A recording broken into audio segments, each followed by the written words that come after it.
Hi guys, welcome back to Thrifty Mama Scraps.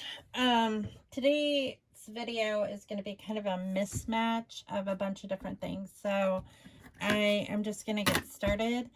I'm in the middle of painting the trim in our dining room / hunter's bedroom. And I have like one more coat to go and then I'm done with that. But then I have to paint like the baseboards and the molding because that we purchased with, we should have just purchased white ones, but I wanted the white to match the white that I'm using, which is like a cashmere white versus like a stark white, and that's the white that I'm painting the trim with is the cashmere white. And so we just bought like the plain wood, and it was a little bit cheaper too to buy the unfinished wood. So I need to get to painting that later today. So I am just going to post this video of kind of a bunch of different things. It's not really a layout or process video. The past 2 days I have completed 2 different layouts during while I was waiting for the paint to dry. But I did those off camera. So the first thing I wanted to show you guys is my order came from Amazon for my enamel dots. So each pack had 10 packages or 10 sheets of enamel dots, and they were $13.99 a piece for a pack of 10, and that kind of averaged out roughly in my head to like about $1.30 a sheet, which I think is a pretty good deal considering like 2 sheets together at Hobby Lobby, that's about the size of the sheets at Hobby Lobby, can range from $7 to $10. So this is like $2.60. Keep in mind these came from China. So I had to wait a little bit to get them. They took roughly 3 weeks to get, which was a lot faster than what I thought, a lot faster than other things that I've ordered from China before. So I don't know. I thought it was worth it. And I'm stocked up for well over a year, I'm sure. But they came in a variety of colors, and I got both the glitter and the solid or the opaque. And so I got a sheet of yellows and orange, light blues, and there's 3 different shades, green, peach, and purple, some metallic metal colors, purples, teals and blue, white, gray, and black, some more yellows, some more teals, greens, browns, oranges and peach, silver, purples, pinks and reds, gold, white, gray, and black, greens, pinks and red, and then just kind of the buff colors, which are like this oh, what color pink is that? It's like a blush pink and a mint green, and then a like a baby pink color. So that's all I got. So I wanted to show you that haul because I think it's worth it, off of Amazon. And it really didn't take too awful long, so I can use those. And how I store those is I have a small iris container And these just have my jummies in them, but these are small enough that they'll fit in here like this.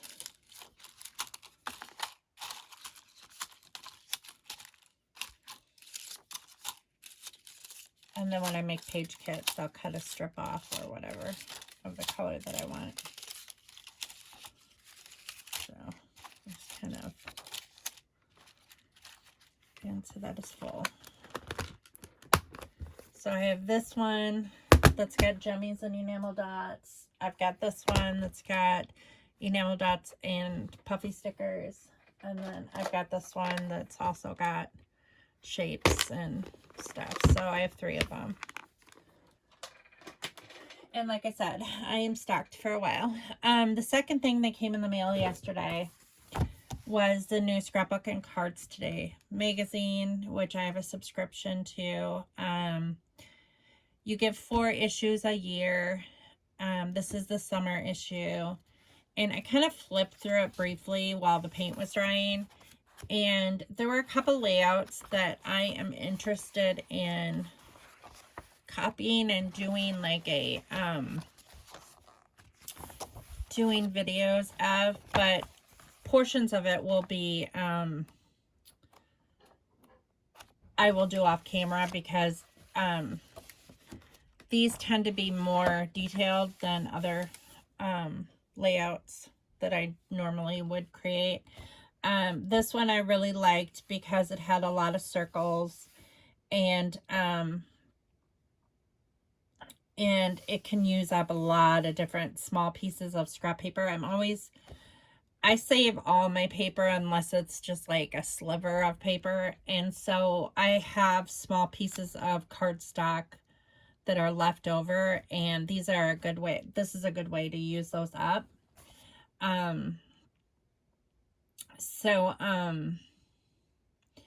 It looks like here they used probably a die cut machine to cut the circles out, or maybe a punch.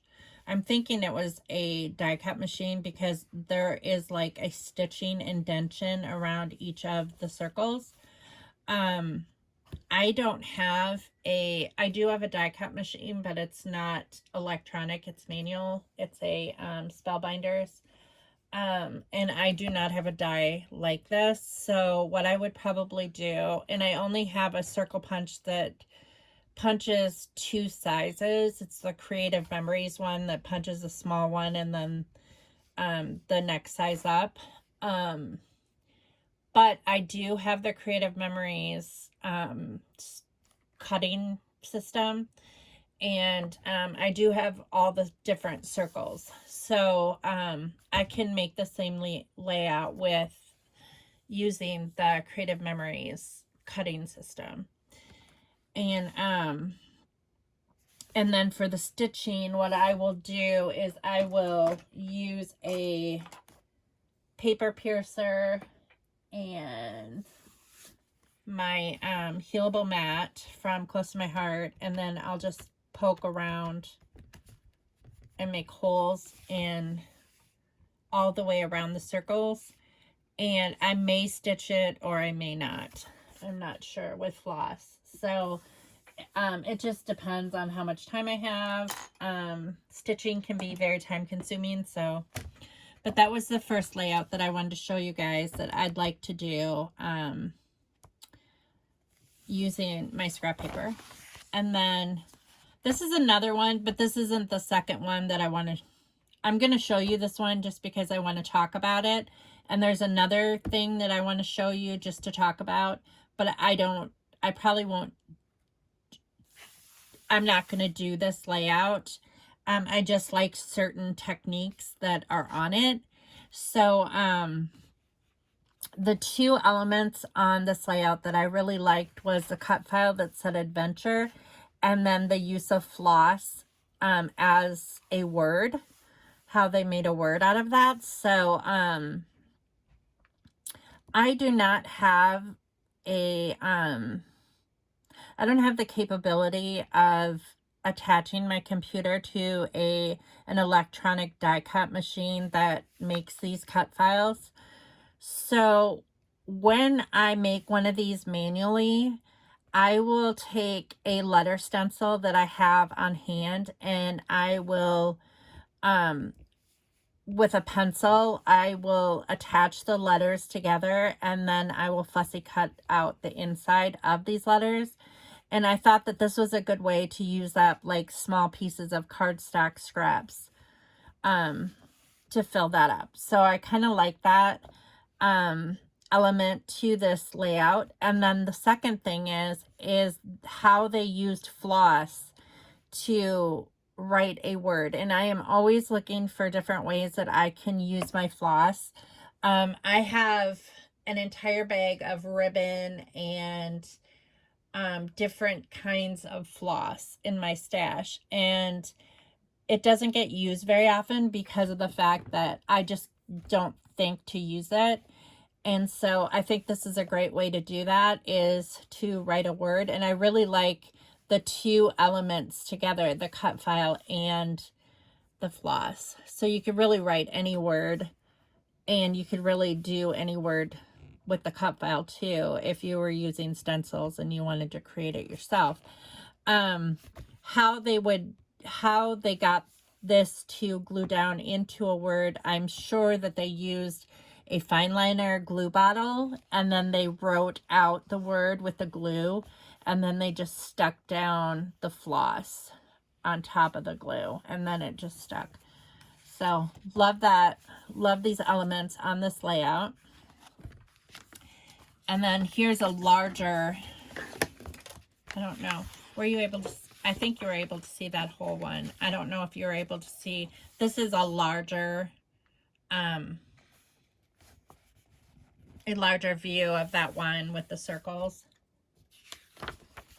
And then here's another one that I like the elements on it, and I could do it in the same way that I do the circle one with scraps, but these are hexagons, and I also have the hexagons in my Creative Memories cutting system. So that will use that tool, which I rarely ever use that tool anymore, the cutting system, because I've had it for 20 years or so. So I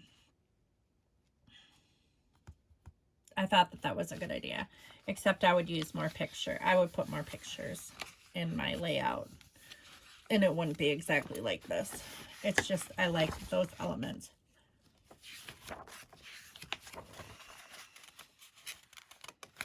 I really like this magazine because it gives you a lot of inspiration, and especially if you are just like, you're a seasoned scrapbooker and you're just looking for elements more than copying a layout. But sometimes, like, I did find a couple layouts that I just really like that I can adapt to make them more my own. This was another thing that I thought was a genius idea that I hadn't seen before, that inspired me to use elements of it. This is similar to a junk journal, which I do not junk journal. I strictly scrapbook, but I would use the same elements in a mini album. So it looks like here what they're using is the discs from a disc-bound planner system, and I have several old planners that are the disc-bound planner system, and after you use a planner, you have the disc left over. So instead of getting rid of the disc, you can make your own mini album with those same discs from your planner. And if you have the punch, which I do, you can make your own pages out of scrapbook paper, cardstock. I would use cardstock because it's thicker and more sturdy. But you would just punch it, and they fit into the disc perfectly, because that's what it's made for, and you can create your own mini scrapbook album or really any size that you want. And if you wanted to, you could actually reuse the covers of your planner as the cover of the album. So I thought that that was like an ingenious idea to recycle those discs, because every year that you order a new planner, you're going to get new discs. And unless you save your planners year to year, which I don't, generally I will take apart my planner, and the elements of my planner that I can cut up and use as scrapbook paper, I do. I don't care to keep like a record of my plans for the last however many years I've been planning. So once I'm done with it, I just go through it, and like if there's any pieces of cardstock that are decorative or whatever that I can use as pattern paper, I will take those sheets out, stick it in my scrapbook stash, and then all the rest of it just gets thrown away. And then I save the discs and I save the covers in case, like in a future planner, if I just want to change the cover, I can. But yeah, so I thought that that was pretty ingenious. And I kind of like also how they made like a watermelon shape and different fun elements to this junk journal. And I think that what's so cool about it is I do that for my December daily, but I really have never thought of like using those elements in just a regular scrapbook. So this looks like a vacation mini album slash junk journal, but that's what I would call it anyways. It's not, I guess some people would call this just a mini album, but I think it kind of looks like a junk journal, actually. Okay, so this is the other layout that I plan to do. And it is, let me make sure that it's in the camera. This seems like it would be very easy for me to use or replicate, simply because I have this punch. I have this border punch that they used. And this is all just scrap paper. So I tried it out with some scrap paper that I had on hand. And it looks pretty cool. I have to say that I really like it. So I glued it, or I taped it together with double-sided tape. And they used a rainbow pattern. You could really use anything you want. I'll use this on a scrapbook page. This is not part of this. This was just like a test run just to see what it looked like. And I think it's really cool, and I can use this like with a layout or whatever now. But when I create this layout, I'm not sure if they took a white piece of cardstock, cut the circle out, and used it as an overlay over top of all the scrap paper, or if they took this once it was cut out and then traced a circle over it and cut that out and put it over top of white cardstock. I'm not 100% sure which way they did it, and it really doesn't matter. I think it would work either way. So I thought that was a cute idea that I would share with you guys. So this is the other one that I kind of want to replicate in some way. Of course, it probably wouldn't say wonderful summer day. I'd have it say something else. And the flowers, of course, are not going to be the same because I don't have the exact same elements as she does. But I do have butterflies in my stash, and I do have floral die cuts in my stash, or I could fussy cut flowers out and do something similar. But I like that. I thought that that was really cute.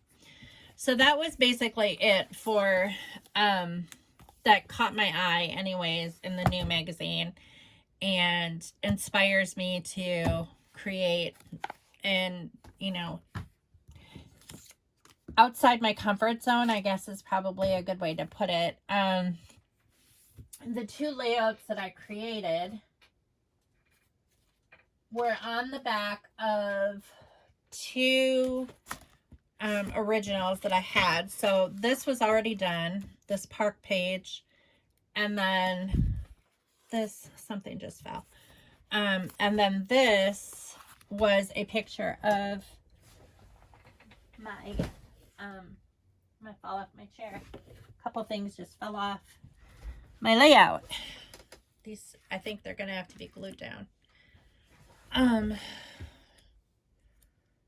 So I wanted to,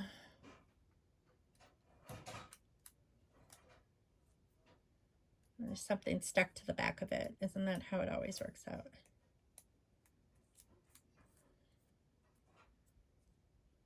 There.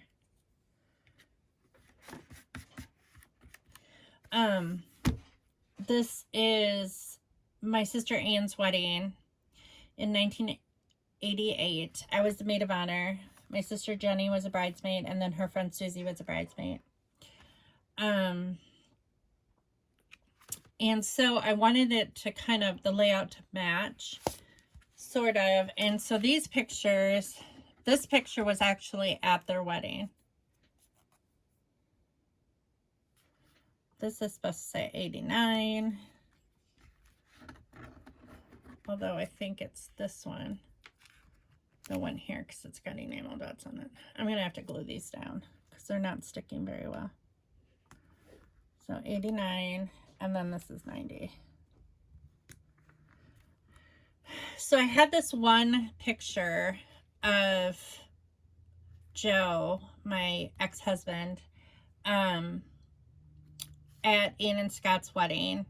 This is my sister Jenny's husband, Dan, the one that I talked about the other day that has cancer. This is before either one of us were married to these guys. And then this picture is Dan and Jenny's wedding. And the following year, so Ann and Scott got married in 1988. Jen and Dan got married in 1989. And here's Joe waiting to catch the garter. Dan's throwing the garter at the wedding. And then here is 90 when Joe and I got married. So this layout is kind of about like growth, like what I've learned along the way, and what I've learned about marriage in general, and what I've learned about relationships, and how my view has changed drastically from what it was when I was young and I first got married, and just like my understanding of love in general and what it is, and how it's supposed to feel. And I think over time we gain wisdom, as we age, and you learn that just like we evolve as human beings, your concept of love evolves too, and your concept of relationships evolve, and your concept of what you want for your life, because we only have this one life. So what you want in life evolves. And so that's basically kind of like, I did a timeline, and then I just kind of journaled about that. So that was that layout.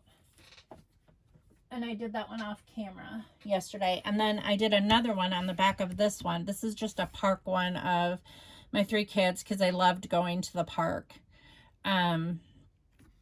I think in this picture, well, Ethan would have been about 1. Hunter would have been about 3. So Matt would have been like 11 or 12 there, probably 11. It was 2005. So yeah, Ethan would have been 1. How old would Matt have been? He would have been 11. Yeah, he would have been turning 12 that winter. So I tried to find something similar. This is not at a park. This is actually at Scott's aunt's house, and they have this, they live out in the country. Well, they did. They passed away a few years ago. Both of them did. But they had this house out in the country, and they had this big lot. And when the kids were little and we would go visit them, they would play baseball and things like that. There was enough room to play baseball back there. And at the time, Matt was 5, and Scott's cousin, Carilla, her son, Zach, was 5 too. They were the same age. And they were both in T-ball. Matt was in T-ball in Atlanta, and then Zach in whatever town that is near, you know, them in Kentucky.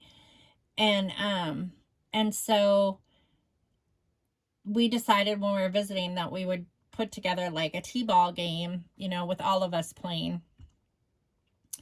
And so that's what we did. And so these are just pictures of that. I love this picture of Matt laughing, and it's so funny, like when you see one of your children laughing in a picture, you can still hear that, even though that was so many years ago, you know, in 1999, I can still hear that laugh coming out of his mouth because it was just like so contagious, and his laugh would make me laugh, and he was so adorable.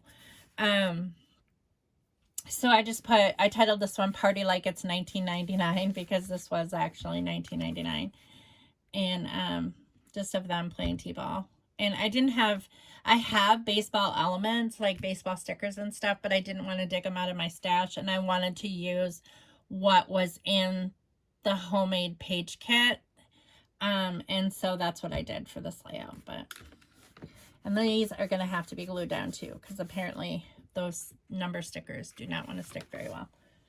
So, and that is basically it. So that's my video for today.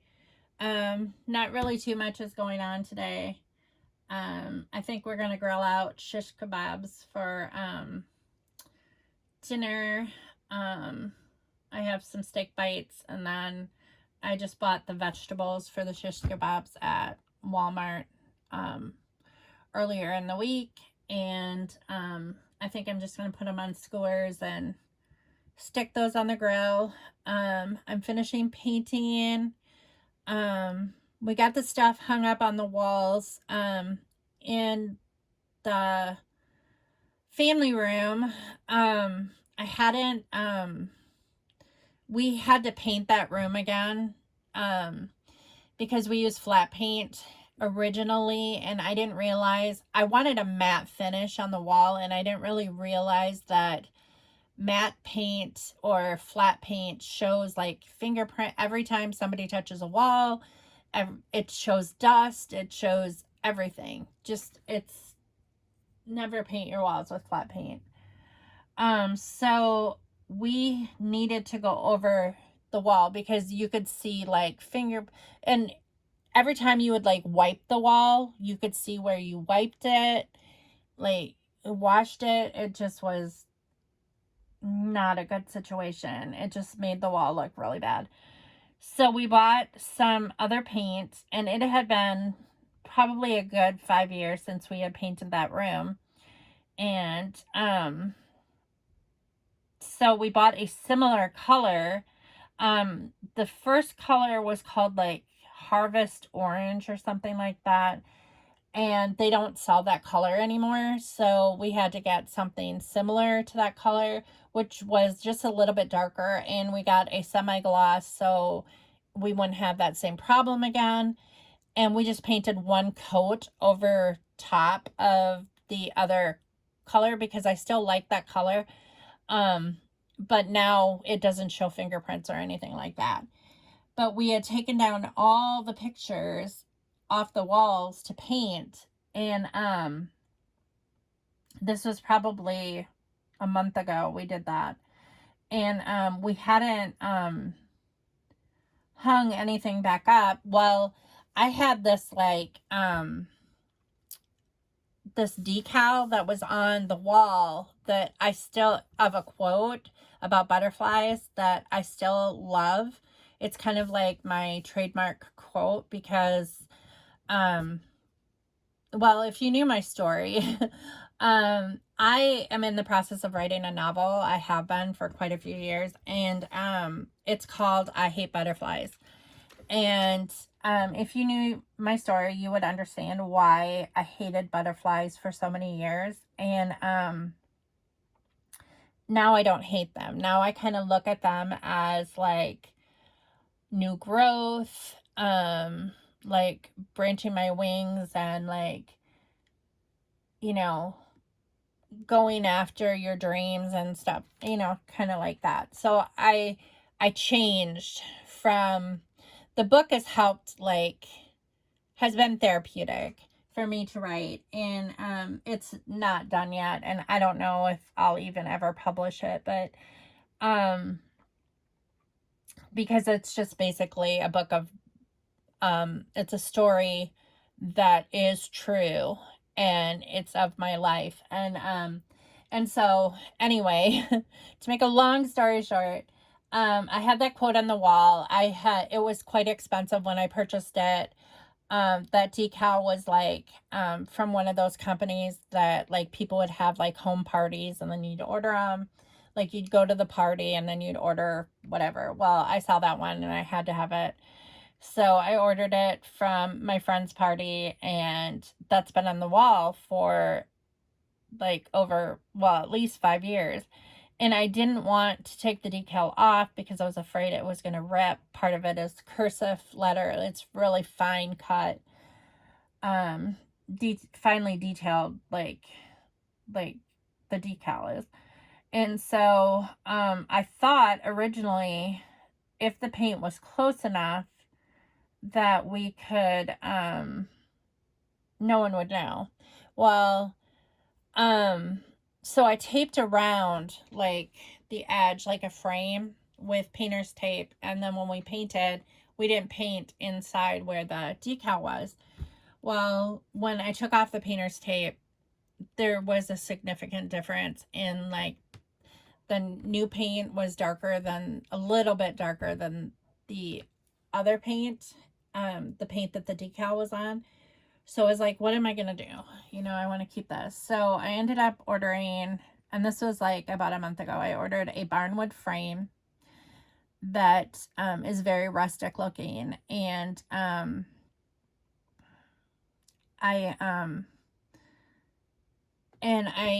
so I hung it up over top of that decal, and it looks like it was made to be, like, I measured like where the painter's tape was, and I ordered a frame the same size as the painter's tape that would fit like the whole quote in the middle, in the center.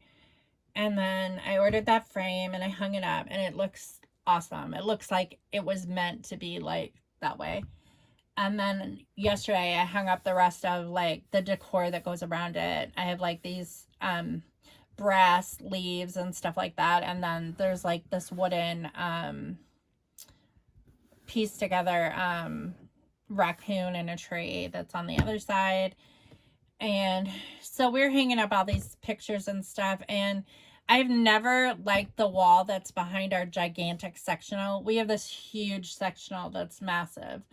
And like the wall above it is blank, and it needed like something really large. And I had all these famous poster paintings from famous artists, like, that were part of an art curriculum for our homeschooling. And I had a big frame that I would put them in when we did picture studies. And I thought, oh, I wonder if there's like an artist painting that I can put behind that big frame and hang it on the wall. Because that big frame wasn't being used. It was just kind of like sitting on behind something or whatever, because we weren't currently doing picture studies in school. And kind of like art appreciation. And so I went through all those big posters, and I found one that I liked that is kind of ties in with like the whole country vibe of that room. And so it's like, I can't remember off the top of my head what the artist's name is, but it's of this guy, and he's playing an acoustic guitar, and then there's like people dancing. It's kind of like a hoedown type thing, painting. And kind of back in probably around the Depression era. I know that it's the artist is from Illinois because all the paintings in that curriculum are artists that are from Illinois.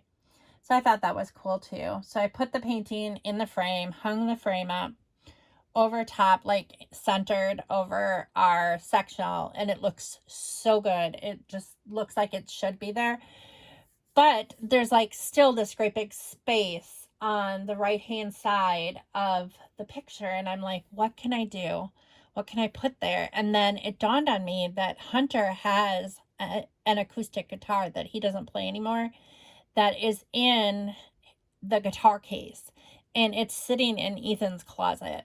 So I asked Hunter if I could use it as a decoration, and I went on Amazon and I ordered these hooks that are specifically for, they're wall hooks specifically for a guitar. And it was like $13 for the set that I ordered. And most of the hooks had the guitar going vertical, but I wanted the guitar going perpendicular. And so I did find a set of hooks that holds the guitar perpendicular. They're made like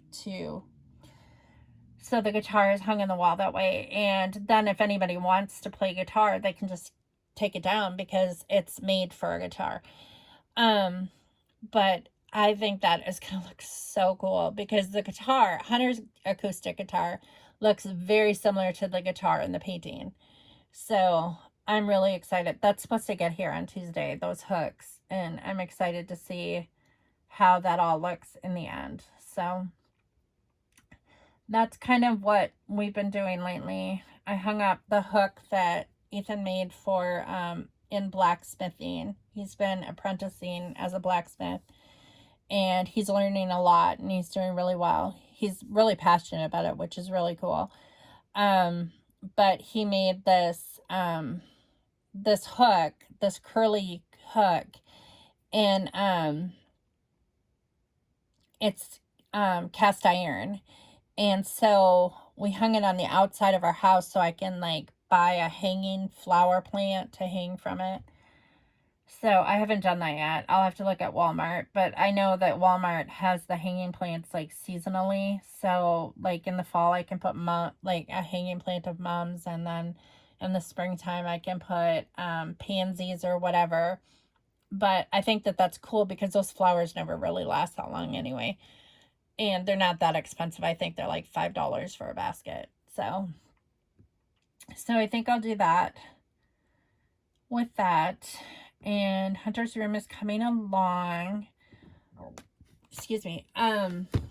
So we, as soon as I'm done with all that painting and we get the molding on the top of the wall, then we'll do the flooring, and then we'll put the baseboard around the bottom, and that room will be done. So, and then Hunter's going to move back home, and keep us in your thoughts and prayers. Oh my goodness. So Hunter came home for lunch today, and he said that his ex-girlfriend, the one who is pregnant, she texted him this morning, and she wants to talk to him in person about the baby today after work. And so I don't know how this is all going to pan out. I'm hoping that she wants him there in the delivery room when the baby's born, because that is just such a magical time for a couple, you know, when you're having a baby and they're both there. And, you know, so I really think that this baby is Hunter's. The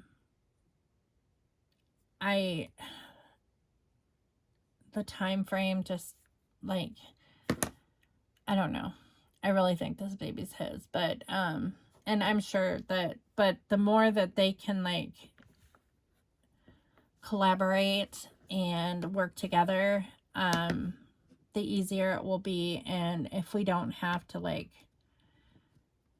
do the whole lawyer thing. If it can just be all done civil and everything can be done like the way it should be, you know, the way that, like, handled responsibly between the two of them, whether they decide to get back together or not. That's not up to me. That's not up to their friends. It's up to the two of them. And I don't have anything. I can only advise. So, but I hope for the sake of the baby that some agreement is made today.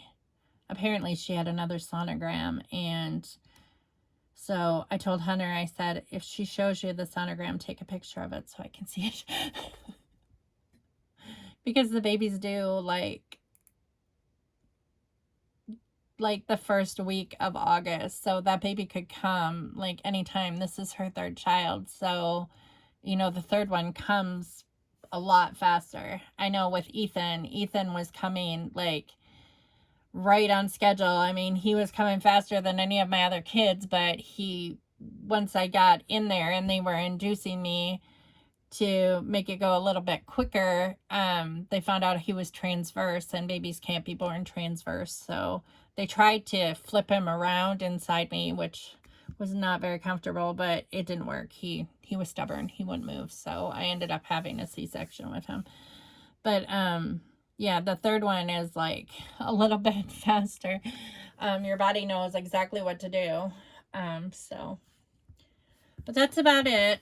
I'm done jibber jabbering, and I don't know how long this video is. Hopefully it's not super long, but I don't know if I'll scrapbook tomorrow or not. It would be fun to like make one of those layouts. I think it would be fun, but like I said, I'll have to do a portion of it off camera because it would be just way too long. So thanks for watching, and I will see you next time.